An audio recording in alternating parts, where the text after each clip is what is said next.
will turn this over to Mike, and we introduce the others. Thank you, Gary. Thanks, sir. So, how many of you actually consider yourselves to be rookies at content marketing? A few. Okay, so you might need to ratchet it up a little bit. Give deeper answers if more of these folks are not rookies. So we have a great panel here. I want to introduce them. So first, I want to introduce Katherine Griwert.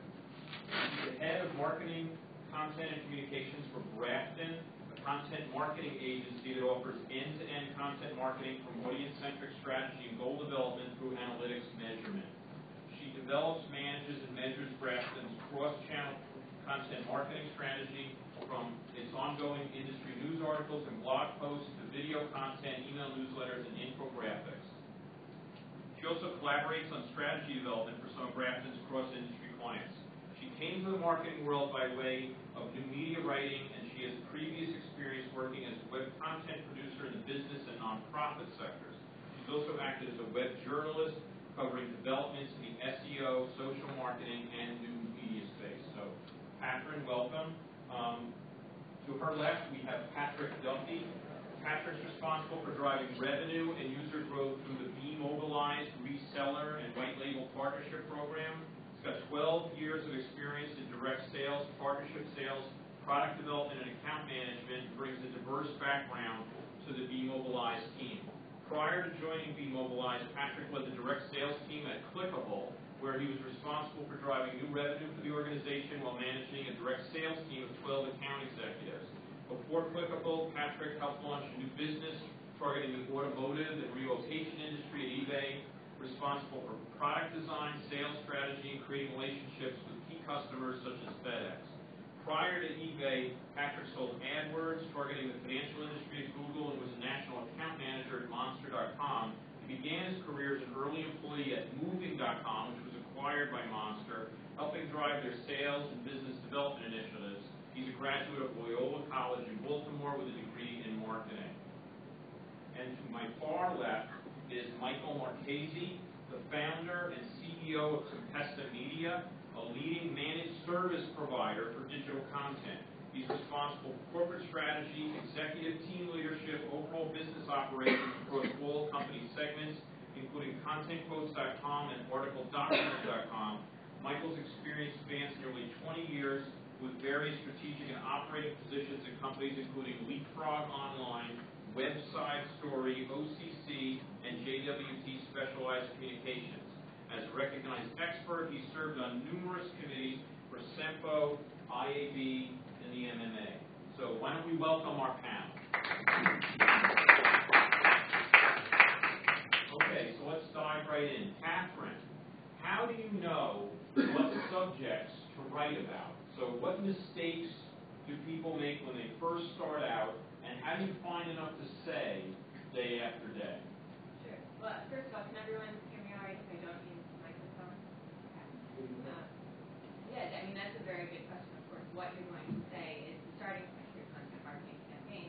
And I think one of the biggest mistakes we see is that people aren't targeting the right audience.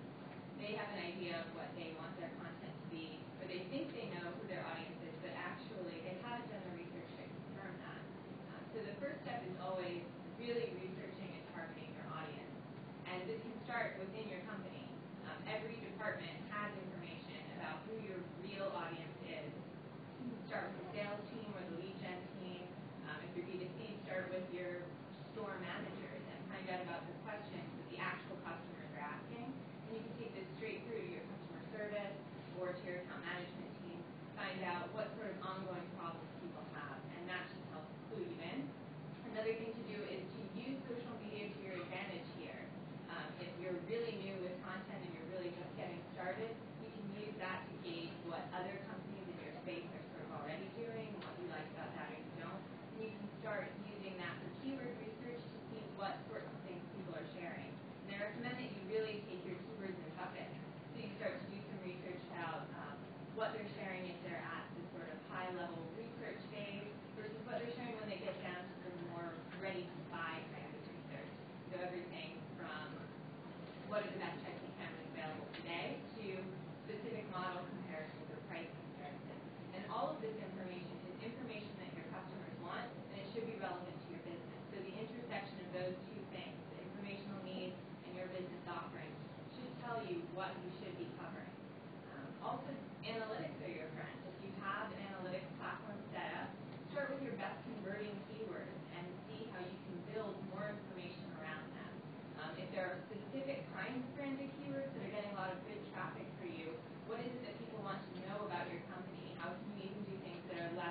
with the latest trends in whatever your sector is, that's automatically fuel for what you can be writing about the new trends and developments as they're happening.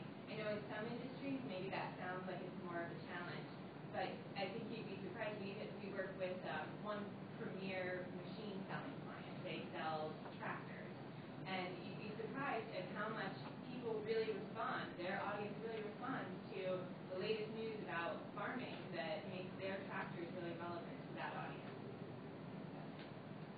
One of the things that I would add is don't write for the search engines.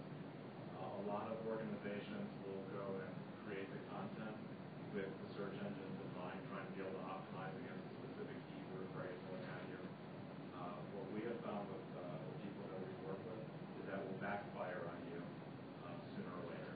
The algorithms are constantly changing with the search engines. Write for your audience. If you write for your audience on specific topics that your audience is interested in, you will drive the results. How many people out here are already trying to have some kind of content marketing initiative, either with their clients or in their organization? And the reason I ask is because how many people out there are doing something in search engine marketing? That's just about everybody, right? And so one of the things that I think the point that both Katherine and Michael were making is that search engine marketing is really becoming content marketing. As things are changing, you're seeing more and more of a need for content, high-quality content, to be what search engines are looking for. So, Michael, let's jump on that. And everybody talks about high-quality content, but what does that mean? How does someone know when they have high-quality content? What kind of mistakes do people make when they're trying to create what they think is high-quality content? That's a really good question. I think that there are two parts that go to content. One is the expertise. The other is the quality of the writing that's involved. We're talking about text-based content, this audience here. The more depth that you have within the expertise, inherently the better the raw material is of the content that's going to get created. Then if you pair that with really good editorial, style guide, distinct voice for your customer or for your organization, putting those together is the gauge of your success. And that's really what the definition of high quality content is. One other piece that would go with that is originality. Do not go and copy other people's work, even a passage that goes with it. For all the legal reasons that go with that, but more specifically from an optimization and an experience perspective, the search engines themselves are getting much more particular with that. And so you have a much higher likelihood, even if you write a great piece with expert level writers, but there are book passages in there that have been quoted. The search engines are not smart enough to determine whether or not that was something that was quoted versus something that's coming originally or something that was copied. So you may inadvertently get made that. So just be aware when you're writing for that good quality expertise, originality combined with strong editorial and style that goes with it as well, that matches your voice. So one of the things that's changing is that when we think about, and Michael, you made the point of not writing for search engines, and one of the things I think people get confused about is they believe that there's some kind of pattern that search engines are looking for that tells the search engine that it's high quality content. What's actually going on is that the search engines are changing all the time what they're looking for in those patterns, because by that way they're actually isolating what truly is high quality, right? Because it can't fit a certain pattern. So, Patrick, let's get you involved here. What's the impact that the mobile world is having on content consumption? And does that emphasis, this new emphasis on mobile, does it change the definition of what we think of as high quality content? Well, I think the first part, the impact that mobile is having, I think, raise your hand if you have a smartphone here. Pretty much everyone has a smartphone. Moving into this multi-screen world where you have TV, you have your laptop, you have your smartphone, you have your tablet. So there's all these different ways that you consume this content. So you have to make sure that, first and foremost, that your content is in a position where it can be read and can be read properly on those mobile devices. But also in that the person on a laptop or a desktop that is reading content, they might have different intentions than the person who is on a mobile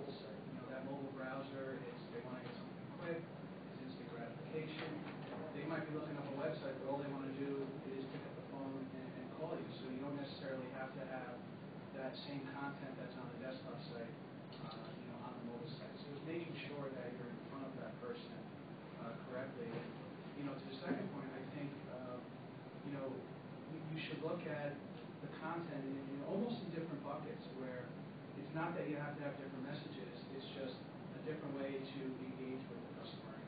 Twitter is 140 characters. That's very different than actually having, a longer form article on desktop. So just make sure that you're adapting to the customer based on where they're going to be, reading the content. I think actually another thing too is really important to consider with mobile is just that you have constant access to branded content. You have constant access to the internet through your smartphones and devices. So if you want to be aggressive in the content marketing space and be ready for that mobile demand that's around the clock, you really have to have a diverse, robust strategy so that you can have really continuous publication. It needs to be a long-term solution so that you won't run out of things to say, so that you will always be fresh, and ideally so that if something really big does happen in your sector, you want to give your brand's perspective on it, so you have the resources and manpower ready to be able to address it, so that anyone on the mobile web can know that they can count on you for that instant search that they're able to do that. Yeah, and another point too is to, acknowledge those people if they're actually communicating with you from that particular device. If they become a follower, or if they like something of yours, let them know that you appreciate that, and make sure that it's worth their while to actually follow through. How many folks in the audience actually have a mobile content strategy? Are there any of you that actually have a separate mobile site? A couple do. So is having a mobile site like something that's still coming, or is it something that's over now? I mean, are we going now to HTML5 and nobody's going to need a mobile site? I mean, what's happening there? I mean, I remember working with somebody when I was at IBM who said, I'm not a programmer yet, I mean anymore.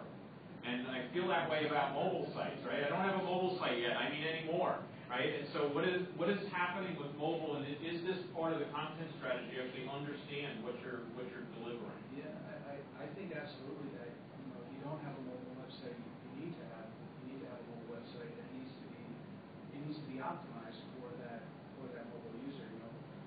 One great study showed that when 90% of mobile browsers, when they perform a search on Google, 90% of them perform a conversion when they land on that mobile website. Now that conversion could be, a form. In most cases, it might be to find a map or to pick up the phone and call them.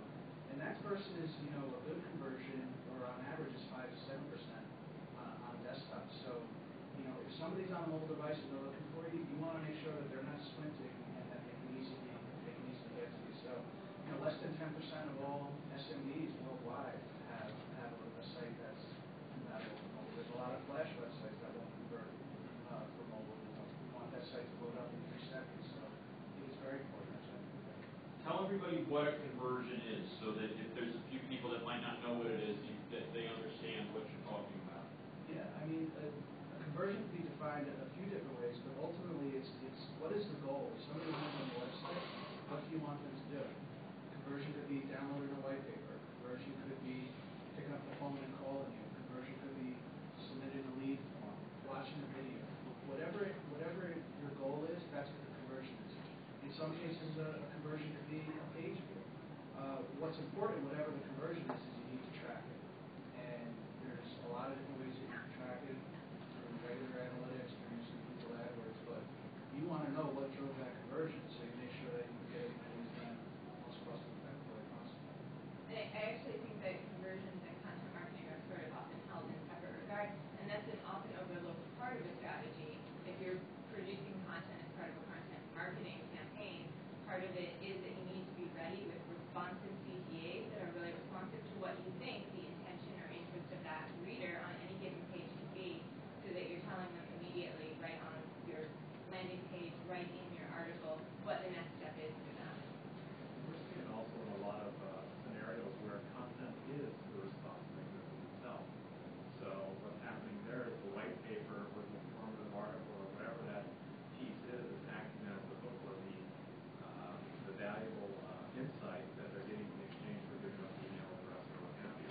And so what we're seeing with a lot of the mobile-based websites is they're using the content. Their first